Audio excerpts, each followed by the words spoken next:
The house was drowned in silence, heavy and unnatural. In the corner of the bedroom vent, a faint red light flickered, steady and unblinking, like a secret heartbeat hiding in the walls. Emily's hands shook as she reached inside, pulling free a small hidden camera. The cold weight of it pressed against her palm. Her chest heaved, and in a voice breaking under betrayal, she whispered, "Why would you do this to me, David?" By morning, flashing sirens washed the quiet street in blue. Officers moved quickly through the Grant home, their footsteps echoing across polished floors.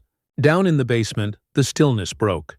On the cold cement lay the body of David Grant, lifeless, unmoving, gone. And then the voiceover. But nothing about that night was simple, and nothing about that marriage was what it seemed. Ashwood Lane was the kind of neighborhood people dreamed about. White fences, green lawns trimmed with precision, children's bikes left on porches as if no one feared a thing.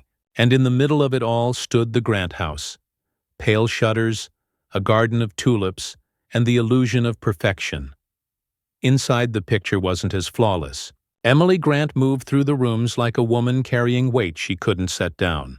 She was gentle, trusting, still recovering from the heartbreak of a recent miscarriage. She filled the silence with small efforts, cooking dinners, leaving notes, asking questions. But those dinners went half-eaten, those notes unread, those questions unanswered. David Grant, the man everyone in town respected, the reliable contractor, the neighbor who waved from his truck, seemed to belong more to the outside world than to his own home. He worked late. He locked doors she didn't remember locking. He offered smiles to neighbors. But to Emily, there were long stretches of silence that felt colder than anger. One night, as the clock neared midnight, Emily lay in bed, staring at the ceiling fan. The air felt thick, pressing against her chest.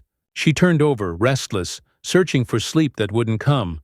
And then she heard it, a faint sound, almost nothing, a low, irregular hum that rose and fell like static. She frowned, sat up, listening harder. It wasn't the fan. It wasn't the refrigerator. This sound was sharper, steady, deliberate. Her bare feet touched the wooden floor as she followed it across the room. The sound drew her toward the vent in the corner. She crouched, her ear near the grate. The hum grew louder. And then she saw it. A tiny red light blinking from the shadows inside. Her breath caught. Her body went rigid. The vent was meant to circulate air, not watch her sleep. Emily whispered, barely more than a breath, "Oh my God!"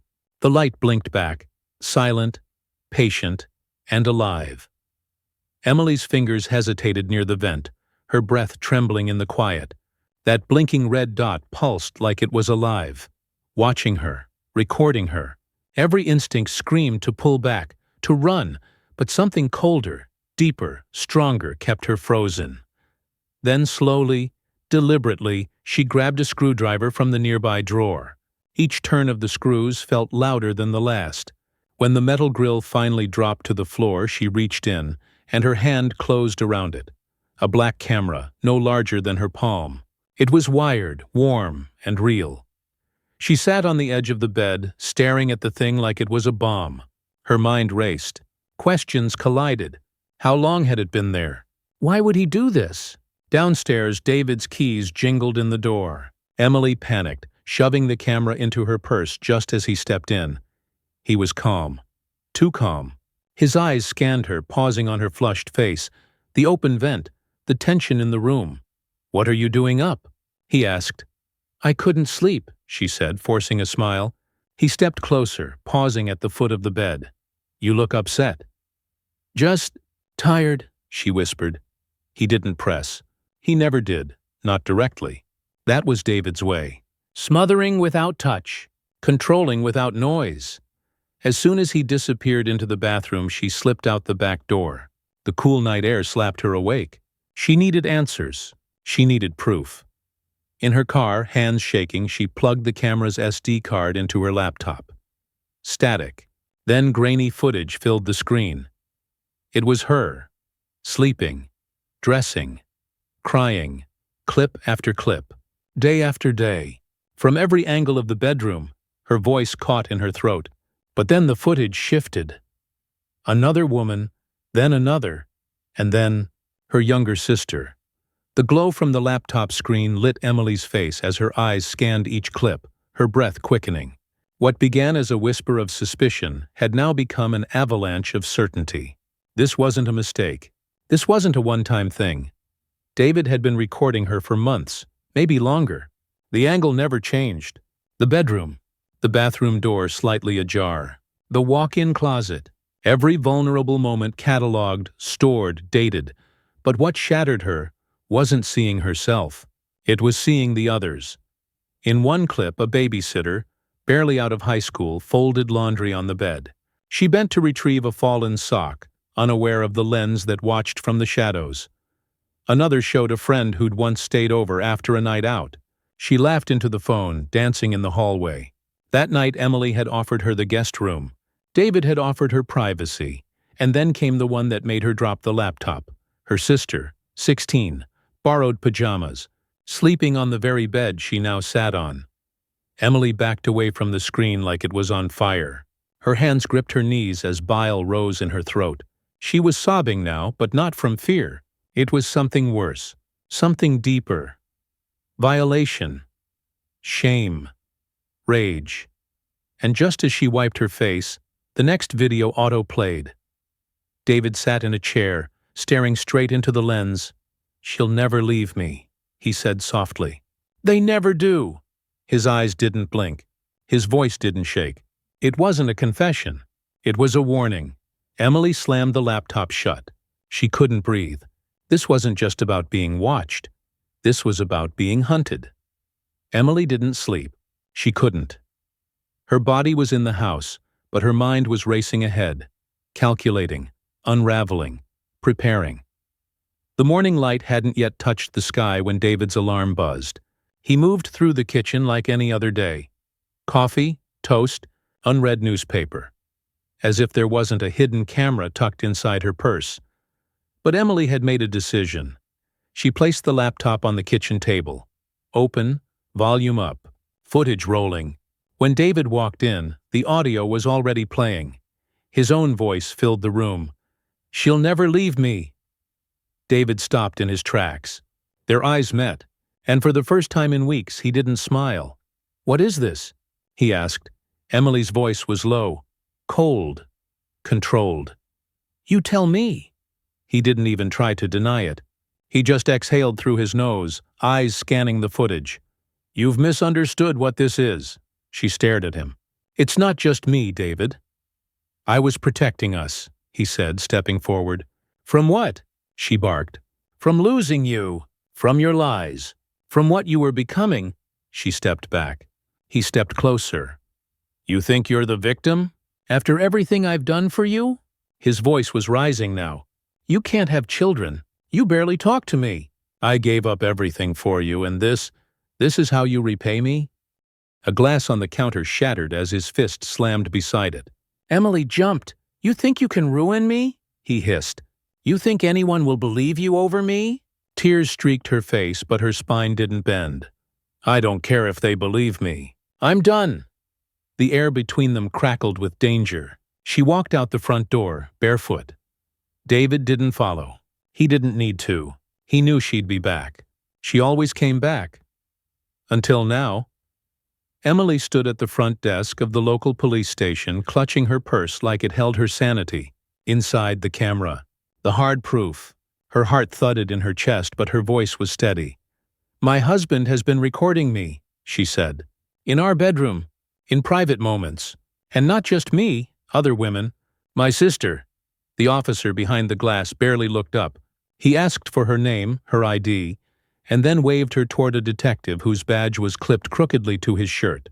Detective Mark Rivers. Early 40s, tired eyes. She told him everything. From the red light in the vent to the files on the SD card. She described the rage, the threats, the control. She handed him the camera. He flipped it over in his hand like it was a lost keychain. "Do you have any reason to believe he's harmed anyone physically?" "He's filmed underage girls," she replied, voice sharp. "My sister. She was 16. Rivers raised an eyebrow. "You said she was clothed?" Emily blinked. "That doesn't matter," he sighed. "Look, I'm not saying this isn't serious. But we can't just knock down a man's life over what might be an internal family dispute. Maybe it's better to talk to someone. Together. Mediation. Counseling.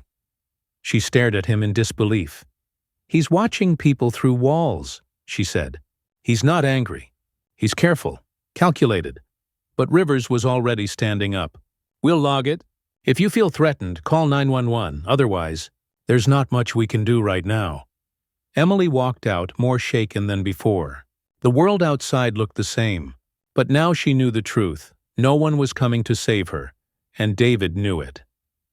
Emily sat in her car outside the house, hands gripping the steering wheel like it was the only thing keeping her together. The sun had long gone down, and the street was silent. Ashwood Lane always felt safe, until she learned what lived behind her own walls. She knew David would be waiting. Still, she went inside. The house was dim, like it had been holding its breath. David's shoes sat by the door. The TV hummed in the background. Some news anchor droning on about a missing teen in another part of the county. Emily didn't see him, but she could feel him in the house, watching. She walked slowly down the hallway past their wedding photo. The frame tilted. Dusty. Forgotten. In the kitchen, a plate of untouched food sat on the table. She glanced toward the hallway that led to the guest room. The door was shut. Lights off. No words were exchanged. She climbed the stairs in silence and shut the bedroom door behind her. She didn't cry. She didn't scream. She just sat on the bed and stared at the vent, the one that started it all. But the sound was gone. No hum. No blinking red light. The vent was hollow now, as if it had never held anything at all. Hours passed. Her body refused to sleep. At 2:12 a.m. she heard it, a noise, faint. Below her, deep, from the basement. A quiet mechanical thrum like something spinning. A hum. Not electrical. Organic. Subtle. Wrong. She crept toward the basement door. The floor beneath her feet felt colder. The air. Heavier. Her hand hovered near the doorknob. She didn't turn it. She didn't move. She simply stood there staring down the staircase. And she realized something chilling. David hadn't said a single word since she returned. By morning, the house was no longer quiet. Police tape crisscrossed the front porch. Officers moved in and out in hushed coordination. Neighbors gathered behind hedges, whispering. The body of David Grant was removed from the basement. His neck twisted at a sickening angle, eyes wide open, mouth slightly parted like his final breath had caught somewhere between rage and regret. Emily sat on the couch, wrapped in a gray blanket, her hands still stained with fear. She told them everything she knew.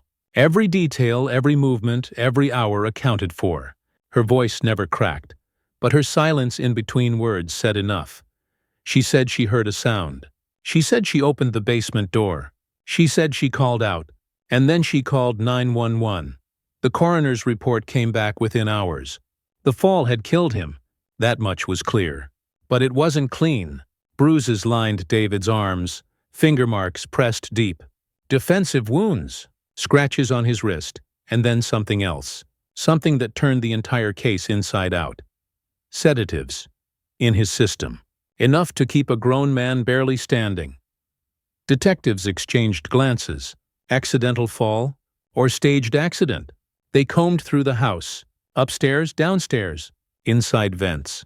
Behind frames. They found wires, batteries, more hidden cameras, most of them disconnected.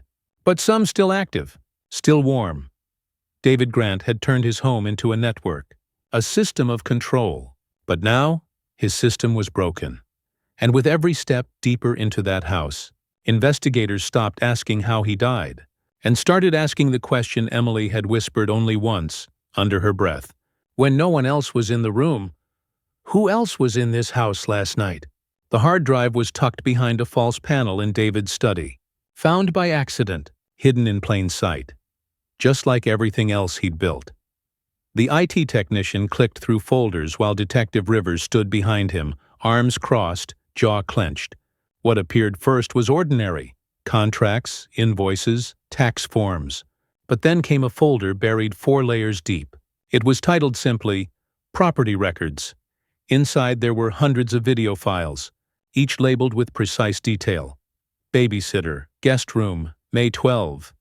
Emily, shower, evening routine. Sister, night stay, March 5.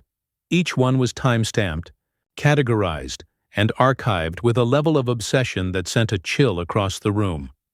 Detective Rivers didn't say a word. He just nodded for the technician to play the footage. The room fell silent except for the soft whir of the desktop fan. The screen filled with grainy black and white footage, bedroom angles, dressing areas, close-ups that left nothing to the imagination. The audio was faint, but clear. Laughter, tears, conversations never meant to be recorded. And then there was David, speaking directly to the lens again. "The trick isn't the camera," he whispered. "It's how invisible you become once you put it there. The more they trust you, the more they undress without thinking. The more they believe you love them, the more they give you everything. No shame, no fear, just pride." The technician swallowed hard. Rivers turned away. He'd seen predators before, but never ones this methodical, this organized, this confident. Near the end of the drive, a final video stood out, dated the night before his death. It showed Emily discovering the camera, her reaction, her panic, her exit, then darkness, and several minutes later, the feed resumes. A different figure, a hooded shape, entering through the basement window. The file ended abruptly, and with it, every theory the detectives had unraveled. The footage changed everything, especially for Emily. Detectives watched her movements frame by frame. The moment she discovered the camera, the moment she fled, the moment she returned home, hours before David's body was found. It didn't take long before the whispers started. She had motive. She had opportunity. She had access to sedatives. She was the one with the bruised marriage. The one the cameras had humiliated. The one who had, by all appearances, snapped. Detective Rivers brought her in for questioning. Not as a grieving wife, as a possible suspect. The room was cold. Sterile. Emily sat on the opposite side of the table, her hands clasped tightly in her lap. "We're not accusing you," Rivers said, voice even. "But we need to understand everything. Walk us through the night again." She did, word for word, exactly what she'd already told them. Her eyes didn't shift. Her voice didn't break. But something about her silence in between sentences made Rivers lean forward. "Do you remember touching him?" "No." "Did you administer anything to him?" "No." "You said he threatened you." "He did." "You were scared." "Yes." He paused. "Were you angry?" She blinked slowly, looked him straight in the eye. "Wouldn't you be?" The room held its breath. The toxicology report showed the sedative in David's system matched a bottle found in their medicine cabinet. The same one prescribed to Emily after her miscarriage. Half empty now. But then, an unexpected twist. The fingerprints on the syringe? They didn't match Emily. The discovery of the fingerprints, unknown, unregistered, stalled the investigation. It wasn't Emily. It wasn't David. It was someone else. But who? Detectives widened the scope. They canvassed the neighborhood again, this time pulling security footage from nearby homes. Doorbell cameras, driveway motion sensors, anything with a lens. At 2:36 a.m., one camera caught movement across the street. A figure, hooded and alone, slipping through the side gate of the Grant home. Their posture was tense, their face hidden. But their purpose was clear. They weren't stumbling in. They knew where they were going. Rivers watched the footage over and over. Same hoodie, same shoes, same hesitation at the basement window. They entered through it. Quiet, fast, like someone who had done it before. Back at the station, the hard drive files were re-examined. The detectives weren't just looking at the victims now. They were looking for connections. That's when they found her. A girl, 18, maybe 19, barely legal. Recorded once in the guest room 2 years earlier. She had only stayed one night. No name filed, just a guest from a referral. Her video file was labeled, Valerie Sitter, November. A search through David's work records showed her name. Valerie Ames. former babysitter. Last hired in late 2022, Rivers leaned back in his chair. She hadn't just disappeared from David's footage. She'd disappeared altogether. No address, no employment, no recent activity, just a ghost. Until now. They put out a quiet alert, checked shelters, crossed databases, and then a tip from a battered women's clinic just 2 towns over. A girl who didn't give her last name. Said she used to work in a house with cameras. Said she wanted to forget it all. Said she might have done something unforgivable. She sat in the interview room with her hoodie still on, sleeves pulled over her hands. Her name was Valerie Ames, but she barely responded to it. Her voice was small, hollow, like someone who had been trying not to exist for a long time. She didn't deny anything. She didn't ask for a lawyer. She just asked one question. Is he dead? Detective Rivers nodded. He is. She closed her eyes. Good. Valerie told them everything. She was 16 when she met the Grants. Babysat twice a week. David always made her feel welcome. Complimented her maturity, her hair, her posture. Then one night he offered to drive her home. But they never made it there. She woke up in the guest room, her memory hazy, her chest tight, her voice dry. She never spoke of it. Not to her parents, not to the police. No one would have believed her, especially not against a man like David. She left town, dropped out of school, drifted, until 3 nights ago when she saw the news. David's face in a contractor spotlight ad. Smiling, respected, untouched. She came back, not to kill him. That's what she insisted. I just wanted the hard drives. I wanted to erase every piece of me he kept. She'd waited outside the house. She saw Emily leave. The timing was perfect. She entered through the basement window, the same one David once pointed to as a backup exit. She didn't expect to find him awake. He was at the bottom of the stairs. Startled, then furious. He recognized her. You don't get to come back, he said. He grabbed her arm. She pushed. He lost his balance. He fell. Hard, head first. She didn't scream. She didn't check. She just found the drive, yanked it out of the cabinet, and vanished. I didn't mean to kill him, she whispered. But I'm not sorry he's gone. The house on Ashwood Lane was empty now. The tulips out front had begun to wilt. The porch light, once always on, flickered in silence.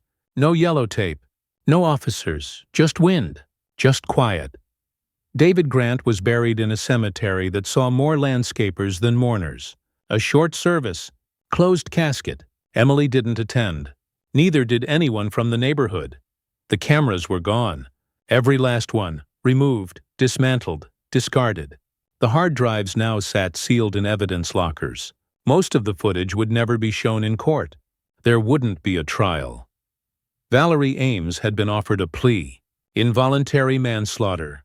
Time served in a facility that felt less like prison, more like quiet. The prosecutor didn't fight it. No jury wanted to convict a girl who had once been prey. Emily stood in the backyard of her sister's house, staring into the small fire pit they'd built together over the weekend. The sky was turning pink. Her hands, steady now, held the last piece of her old life. The original camera. The one from the vent. The blinking red eye that had opened everything. She didn't say a word. She just dropped it into the flames. Plastic cracked. Wires twisted. And then, silence. Later that night she sat alone in a small guest room. Not her house, not her bed, but safe. Her laptop was open. A new file folder blinked on the desktop. Inside were the raw copies of David's recordings. Evidence, pain, truth. Emily hovered the mouse over the folder. She didn't delete it. Not yet, because healing doesn't come from forgetting. And for women like Emily and Valerie.